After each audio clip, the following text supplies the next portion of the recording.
আমি সাকিবের অনেক বড় একজন ফ্যান। ক্রিকেটার সাকিবকে আমি খুব ভালোবাসি। সাকিবুল হাসানকে ঘৃণা ভরে প্রত্যাখ্যান করি। ব্যক্তিগতভাবে সে দুর্নীতিবাজ এবং ক্রিকেটার খেলোয়াড় হিসেবেও সে দুর্নীতিবাজ। সাকিব আল হাসান একটা কিন্তু দেশের সম্পদ। আমি মনে করি কোনো দেশের সম্পদ বা কোনো ক্রিকেটার এইভাবে রাজনীতিতে প্রবেশ না করাটাই ভালো। সেই সাকিবুল হাসান এখন আর মানুষের যে ক্রিকেটার বন্ধু ছিল সেইখানে আর নাই। দর্শক, ক্যাম্পাস টাইমসের নিয়মিত আয়োজন ক্যাম্পাস টাইমস জনতার কথায় আপনাদের স্বাগতম। আমাদের আজকের বিষয় ভারতে অনুষ্ঠিত শেখ হাসিনার সংবাদ সম্মেলনে বাংলাদেশের অন্যতম অলরাউন্ডার সাকিব আল হাসানের উপস্থিতি কেমনভাবে দেখছে মানুষ, তাই জানবো আজ। সাকিব আল হাসানের উপস্থিতিটাকে আমি ধিক্কার জানাই। আমরা ক্রিকেটারদেরকে অনেক ভালোবাসি, সাপোর্ট করি, কিন্তু সে যে ফ্যাসিস্টের সাথে আঘাত করবে সেটা আমরা বিশ্বাস করতে পারি না এবং সাকিবুল হাসানকে ঘৃণা ভরে প্রত্যাখ্যান করি। এরকম আচরণ যাতে অন্যান্য ক্রিকেটাররা না করেন সেই জন্য আমরা বিনীত অনুরোধ জানাই। ক্রিকেটাররা দেশকে রিপ্রেজেন্ট করেন, স্বাধীনতাকে রিপ্রেজেন্ট করেন, সার্বভৌমত্বকে রিপ্রেজেন্ট করেন, পতাকাকে রিপ্রেজেন্ট করেন। তারা যেন কোনো দালালের হাতে, কোনো ফ্যাসিস্টের সাথে আঘাত না করেন। আমি কোনো পার্থক্য দেখি না। ব্যক্তিগতভাবে সে দুর্নীতিবাজ এবং ক্রিকেটার খেলোয়াড় হিসেবেও সে দুর্নীতিবাজ, খেলা নিয়েও সে দুর্নীতি করে। আমি আইনকে হাতে তুলে নেওয়ার পক্ষে নই, তবে মানুষের সে যে অন্যায় করেছে, মানুষ সবাই রক্ত মাংসের মানুষ তার ইমোশনকে ধরে রাখতে পারবে না। কিছু কিছু সিচুয়েশনে ধরে না পারাটাই স্বাভাবিক, সেই জন্য তারা হয়তো আগুন দিয়েছে। সাকিব আল হাসান উনি তো একজন ক্রিকেটার হিসেবে বাংলাদেশের নাম অনেক উচ্চতায় নিয়ে গিয়েছেন। তো আসলে আমি ব্যক্তিগতভাবে যেটা মনে করি, আসলে কোনো খেলোয়াড়ই রাজনীতিভাবে কখনো ইনভলভ হওয়া ঠিক না। যেহেতু একজন ক্রিকেটার হিসেবে সে বাংলাদেশে আসতে চাইতেছে, কিন্তু তাকে তো সেই স্পেস দেওয়া হবে না, আমি যেটা মনে করি আর কি। কারণ যেহেতু সে ক্রিকেটের বাইরেও তার আরেকটা পরিচয় আছে, সে একজন রাজনীতিবিদ। ব্যক্তি সাকিব এবং ক্রিকেটার সাকিব এবং রাজনীতিক সাকিব সম্পূর্ণ আলাদা। আমি সাকিবের অনেক বড় একজন ফ্যান। ক্রিকেটার সাকিবকে আমি খুব ভালোবাসি, কিন্তু রাজনীতিক সাকিবকে আমি কারণ আমি বললাম না, আমি যেটা সে খেলোয়াড় হিসেবে ভালো ছিল, রাজনীতিতে গিয়ে সে নিজের ক্যারিয়ারটা শেষ করলো। সে যদি রাজনীতি না করতো তাহলে আরও বেশ কিছু সময় বাংলাদেশকে সার্ভিস দিতে পারতো এবং বাংলাদেশকে অনেক ভালো পজিশনে নিয়ে যেতে পারতো, যেহেতু সে number 1 allrounder in this world. সবাই এখন পলিটিক্সই করে, এখন খেলাধুলার মাধ্যমে হোক বা নিজের ব্যক্তিগত হোক। এখন সাকিবুল হাসান নিজের ব্যক্তিগতভাবে ওনার পলিটিক্স হিসাবে করে, উনি উপস্থিত হয়েছে। আসবে কি না আসবে না এটা সম্পূর্ণ সব কিছু করে জনগণ। এখন যদি তারেক রহমান বিএনপি যদি কিছু বাড়াবাড়ি করে তাহলে তো আসবেই, আর যদি দেশটা যদি ভালো রাখে তাহলে আসবে না। সাকিব আল হাসান বাংলাদেশ ক্রিকেটের জন্য অনেক কিছু দিচ্ছে, এটা সত্য কথা। এমনকি আমি নিজেও সাকিব আল হাসানের অনেক বড় ফ্যান ছিলাম। তো দেখেন, বর্তমানে আপনি যদি বইবস্তু বা আমাদের ইসলামের দৃষ্টিকোণ থেকেও দেখেন, অন্যায়ের বিরুদ্ধে প্রতিবাদ করতে হবে এক। দ্বিতীয়ত হচ্ছে আওয়ামী লীগ সরকার বা ফ্যাসিস্ট সরকার আমাদের কাছে বা দেশবাসীর কাছে যে সকল অকারেন্সগুলো করছে, তাদের এখনও মানে কোনো অপরাধ বোধের কোনো জায়গা থেকে তাদের কোনো কনফিডেন্স নাই বা অপরাধ তারা করে নেই। এত লোককে হত্যা করলো, এত লোককে নির্বিচারে হত্যাকাণ্ডের শিকার করলো, আজকে কিন্তু তারা জাতির সামনে ক্ষমা চায় না। আর দ্বিতীয়ত হচ্ছে সাকিব আল হাসান একটা কিন্তু দেশের সম্পদ। আমি মনে করি কোনো দেশের সম্পদ বা কোনো ক্রিকেটার এইভাবে রাজনীতিতে প্রবেশ না করাটাই ভালো। দেখেন, আজকে সাকিব আল হাসান কিন্তু বিশেষ অলরাউন্ডার ছিল, আজকে তার অবস্থান কিন্তু Sachin Tendulkar, Virat Kohli, ABD Villiers, Ben লারার মতন অবস্থানে যেতে পারতো। দেখেন, বর্তমানে অপরাধ যে করবে সে অপরাধী আমার চোখে।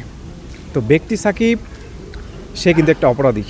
সে বিভিন্ন মানি লন্ডারিং, তারপরে হচ্ছে বিভিন্ন কালোবাজারি, শেয়ার মার্কেট, জুয়া সাথে সে জড়িত।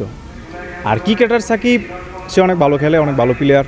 সে অনেকেরই দেখা যাচ্ছে শৈশবের ক্রাশ, বাংলাদেশের সেরা অলরাউন্ডার, বিশ্বের সেরা অলরাউন্ডার। তার কোনো নেই। ক্রিকেটার সাকিবের প্রতি মানুষের কোনো অভিযোগ নেই। অভিযোগ হচ্ছে তার ব্যক্তিগত আচার আচরণ নিয়ে। যারা স্বৈরাচারের দালাল, তারা তো দালালি। সাকিব আল হাসান ছিল, কারণ সে তো বলছে যে আমার দল যদি না ফিরে দেশে, তাহলে আমাকে যদি বর্তমান প্রধানমন্ত্রী পায়েও ধরে তাও আমি ফিরবো না। তাহলে এই যে তিনি সাবেক প্রধানমন্ত্রী শেখ হাসিনার সাথে ছিলেন, এটা আমাদেরকে বারবার এটাই হুঁশিয়ারি দেয় যে শত্রু চিরজীবন শত্রুই থাকে, শত্রু কখনো বন্ধু হয় না। বাংলা প্রবাদ একটা কথা আছে, 12 বছরে যে পরিবর্তন হয় না 70 বছর সে পরিবর্তন হয় না।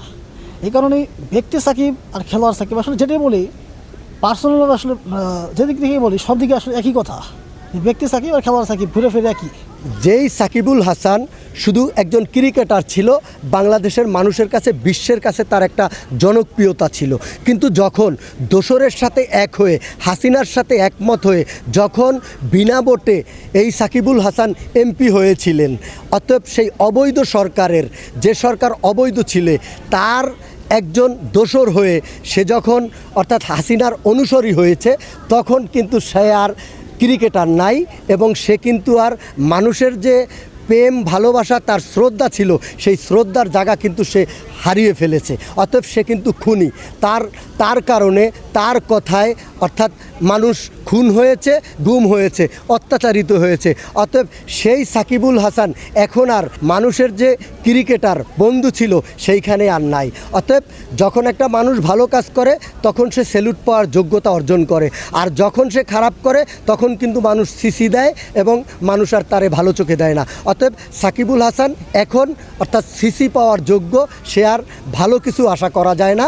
স্বৈরাচার বিশ্বের বুকে যখনই যে যেখানে থাকুক না কেন, ইতিহাস বলে অর্থাৎ যখন তারা বাংলাদেশ না শুধু বিশ্বের যে কোনো দেশ থেকে যারা জনগণ থেকে বিচ্ছিন্ন হয়ে যায়, তারা কিন্তু আর জনগণের বন্ধু হইতে পারে না। তো সেই স্বৈরাচার ফেসিস শেখ হাসিনা এইখানে হাজার হাজার মানুষ গুম করছে, খুন করছে। সেই স্বৈরাচার শেখ হাসিনা বাংলাদেশে আবার আসবে, অর্থাৎ এটা স্বপ্ন, এটা বাস্তবায়ন হবে না, এটা আসলে সত্য না।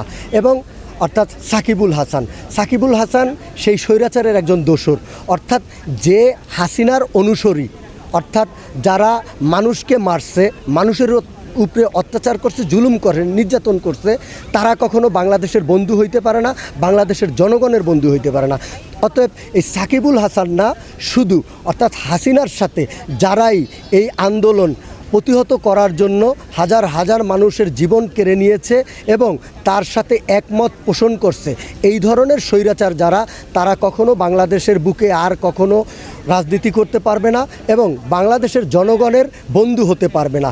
কারণ হলো আপনি দেখবেন শেখ হাসিনা, তার কিন্তু একটা ফাঁসির রায় হয়ে গেছে, আরও অনেক রায় তার কিন্তু অপেক্ষামান, অর্থাৎ চলমান প্রক্রিয়ায় আছে।